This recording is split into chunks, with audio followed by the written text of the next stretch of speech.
फूल जो है वो डालियों से टूट जाता है, मगर फूल तोड़ने वालों के हाथों में फूल की खुशबू रह जाती है। कलयुग में चमत्कार से नहीं बल्कि प्रयास से सफलता मिलती है। पढ़ने के लिए टाइम टेबल की आवश्यकता होती है, उसी प्रकार हमें अपने कर्म को किस ढंग से करना है इसके लिए टाइम टेबल रखें। अगर चोर चोरी करने जाता है ना तो वो देख लेता है क्या जो सीसीटीवी कैमरा लगा हुआ है या फिर नहीं आया हुआ है। चमत्कार जहां तक की बात जो है वो भाग्य के भरोसे रहना किसी भी कीमत पर सही नहीं कहा जा सकता है, 0.1% भी नहीं। हमेशा अपने कर्म के बल पर ध्यान रखना चाहिए। भगवान का आशीर्वाद महत्वपूर्ण है। आप यदि जब भी आपको गलत चलने की इच्छा यदि हो, एक बार ध्यान में रखें कि आपके पापा दिन भर में आपके लिए क्या करते हैं। आपके पिता आपके लिए बहुत संघर्ष करते हैं, तब जाकर के आपके घर का चूल्हा जल पाता है। 24 में जो आपने गलतियां की फिर 2025 में भी आप करेंगे तो निराशा तो स्वतः होगी ही, क्योंकि जीवन में जो संघर्ष कर रहा है उसके जीवन में भी तो दुख है। नमस्कार, मेरा नाम है लक्ष्मण। आप देखना शुरू कर चुके हैं जीवन तक न्यूज। आपको बताते चले जीवन की इस कड़ी में फिर से हम दोबारा मुलाकात हमारे साथ हुआ है कुमार संदीप के साथ। आपको बता दें कुमार संदीप वही चेहरा है जो लगातार अपने जो लेखक के माध्यम से युवाओं के लिए एक प्रेरणा का संदेश दे रहे हैं, और साथ ही साथ जो बच्चों के भविष्य, उज्जवल भविष्य के साथ जो एक जो टीचर के रूप में भी बेहतर मार्गदर्शन बन रहे हैं। आज हम बातचीत करेंगे क्योंकि है लोगों के जीवन जो दिनचर्या है जिसमें क्या बदलाव आना चाहिए नए साल के साथ, क्या क्या लोगों के लिए नए करना चाहिए, ये तमाम मुद्दे हैं जिन पर हम इनसे बातचीत करेंगे। और इनका जो है एज ए लेखक क्या अनुभव है, क्या ये नए साल की शुरुआत में क्या कुछ कहना चाहेंगे, सभी जानकारी इनसे हम जानेंगे और विशेष इनसे और भी बातें हैं जो भी करेंगे। सबसे पहले बहुत बहुत स्वागत है कुमार संदीप जी आपका फिर से। जी लक्ष्मण जी, आपका बहुत बहुत धन्यवाद। और जीवन तक के माध्यम से मैं तमाम आपके श्रोताओं बंधुओं को मैं हार्दिक धन्यवाद प्रेषित करना चाहूंगा कि आप लोग इस वक्त मेरे क्लिप को देख रहे हैं, जीवन तक को देख रहे हैं। और मैं भगवान से प्रार्थना करूंगा कि जीवन तक जो न्यूज जो है वो काफी अपनी सफलता के पराकाष्ठा पर पहुंचे, सफलता के शिखर पर पहुंचे, टॉप लेवल पर पहुंचे और आपकी मेहनत एक दिन सार्थक हो। साथ ही साथ आपने मुझसे पूछा कि साल का अंत हो रहा है 2024 का और 2025 का शुभ आगमन हो रहा है, तो इसमें हम लोग अपने जीवन स्तर में किस प्रकार बदलाव लाएं। देखिए साल तो हर साल बदलता है, 2024 है, जैसे ही 2024 का आखिरी रात होगा 12 बजे जब तीनों कांटों का आपस में मिलन होगा तो 2025 में हम लोग कहीं ना कहीं प्रवेश कर जाएंगे और 2024 का समापन हो जाएगा 31 दिसंबर की रात को। परंतु साल तो हर साल बदलता है, मगर हमें अपने अंदर भी कुछ न कुछ बदलाव लाने चाहिए। 2024 में हमारी जो बुरी आदतें रही हैं, चाहे हो सकता है हमने अपने मन, कर्म, वचन से कहीं न कहीं किसी के मन को आहत किया हो, अथवा किसी भी प्रकार की एक विद्यार्थी यदि है तो यदि 2024 में उसने यदि अपने समय को यदि किसी न किसी माध्यम से यदि व्यर्थ गवाया होगा यदि, तो 2025 में वो संकल्प ले कि मैं अब यह नहीं करूंगा। अगर किसी के साथ, परिवारजनों के साथ, अपने समाज के लोगों के साथ यदि ऐसी विचारधाराएं रही होंगी अथवा विचार रहा होगा जिससे उसका मन किसी न किसी को आहत किया होगा, अथवा तो वो विद्यार्थी संकल्प ले कि मैं अब 2025 में ऐसी कोई भी आदतें न करूंगा जिससे कि मेरा कहीं ना कहीं छवि जो है वो समाज में बुरी बने। अथवा एक यदि आप एक पत्रकार के रूप में हैं तो पत्रकारिता के से जुड़े हुए लोग जो हैं वो ये अवलोकन करें कि 2024 में हमसे कौन कौन सी खामियां रह गई ऐसी जो खामियां अब वो खामियां ना दोहराई जाए, क्योंकि खामियों को दोहराने का मतलब है कि अपने जीवन के रास्तों को स्थगित कर देना। तो हम लोग अपनी खामियों पर विचार करें, हम लोग ये विचार करें कि 2024 में हमसे ऐसी कौन सी गलतियां हो गई जिन गलतियों को अब दोहराना नहीं। जीवन जो है वो सुख और दुख दोनों का मिश्रण है। कहीं ना कहीं जीवन में जो हमेशा जो है सो हमारे जीवन की राहें जो होती है वो फूलों से बिछी हुई नहीं होती है। सुख और दुख लगा रहता है इंसानों का। किसी के पिताजी असमय चले जाते हैं तो उस बात का दुख होता है, किसी के पास यदि युवाओं को यदि असफलता हासिल हो जाती है तो उस बात का दुख होता है। तो दुख के प्रकार कई हैं, खुशी के प्रकार भी कई हैं। और बदलता साल जो नया आ रहा है तो उसमें हम लोग खुद के अंदर बदलाव लाएं। अगर 365 दिन जो हमें मिलता है एक वर्ष में, उस 365 दिन में एक एक दिन के एक एक मिनट की कीमत को यदि हर एक युवा पीढ़ी यदि समझे और पूरे साल की योजना को तैयार करे, वही मैंने आपको बताया कि 2024 में जो खामियां रहे 2025 को यदि ढंग से यदि मैनेज करके चला जाए कि 365 दिन में जितने भी दिन है वो सोमवार का दिन हो, मंगलवार का दिन हो, सप्ताह का 7 दिन आपके लिए इंपॉर्टेंस है, हमारे लिए इंपॉर्टेंस है। मगर हम क्या होते हैं, खुशी वाले पल क्या होते हैं जब हम लोग प्रसन्न होते हैं, माता पिता के पैसों पर जी रहे होते हैं, तो युवा क्या करते हैं तो अपने समय की कीमत को व्यर्थ गवा देते हैं। नया साल का मतलब यह नहीं है कि हम लोग नए कपड़े पहन लिए, अच्छे भोजन को खा लिए, उसके बाद फिर से कल से वही जिंदगी जो 2024 के रहे। तो 2024 में जो आपने गलतियां की फिर 2025 में भी आप करेंगे तो निराशा तो स्वतः होगी ही, क्योंकि जीवन में जो संघर्ष कर रहा है उसके जीवन में भी तो दुख है। और आप संघर्ष ही नहीं करेंगे, आप अपने हिस्से की यदि अपने कार्य को ही नहीं करेंगे, संघर्ष नहीं करेंगे, आप यदि मेहनत नहीं करेंगे तो आपके हिस्से में तो दुख आना स्वाभाविक है।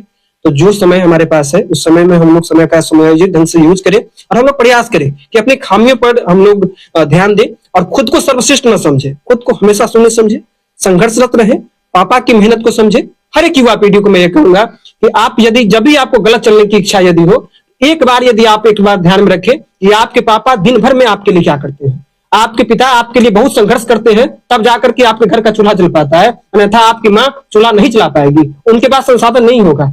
तो आप अपने पिता की कीमत को समझे, उनके संघर्ष की कीमत को समझे। तो मुझे नहीं लगता है कि हर एक युवा पीढ़ी, चाहे आप हो, हम हो या फिर कोई भी दुनिया का शख्स हो, यदि अपने अभिभावक की मेहनत को समझ ले तो हर एक युवा पीढ़ी किसी भी गलत रास्ते से कहीं नहीं जाएगा, किसी भी गलत रास्ते पर नहीं जाएगा, उसका कदम हमेशा ही अच्छे रास्तों पर ही बढ़ेगा। देखिए, आपका भी कहीं ना कहीं जो शुरुआती दौर कहीं ना कहीं बहुत ही कठिन परिश्रमों से गुजरा होगा। आप एक छोटे से कोचिंग के माध्यम से लोगों को जो है शिक्षा देने का काम कर रहे हैं। कई सारे ऐसे जो है कोचिंग संस्थान जो बड़े लेवल पे कहीं ना कहीं आते हैं, लोगों को पढ़ाने का काम करते हैं। और शिक्षा का ऐसा क्षेत्र है जिसमें जो है हमेशा आदान प्रदान जो है अपने जो है अनुभवों को किया जाता है, और जो भी है इसमें बढ़ता ही है, घटता नहीं है। कई सारे ऐसे जो युवा साथी है जो डिजिटली आजकल जो है दौर में जो अच्छे जो कुछ चीज सीखना चाहते हैं, और आपका भी हमने वीडियो कई सारे ऐसे देखा है जिसमें हमको भी कुछ चीज सीखने को मिला है आपके माध्यम से। इसमें जो है, इसमें हम कहना चाहेंगे जो अभी नए साल की जो शुरुआत में है युवाओं के लिए किस तरह से, क्योंकि देखिए लोग जो है बिना टाइम टेबल के जो है जिंदगी बिता रहे हैं, गुजार रहे हैं, टाइम कट रहा है, जब आएगा फिर देखा जाएगा, जो होगा देखा जाएगा। लोगों का यही कहना था, जो भविष्य है उसके ऊपर छोड़ देते हैं। लोग चाहते हैं जो होना होगा वो होगा, अपने हाथ में तो कुछ है नहीं।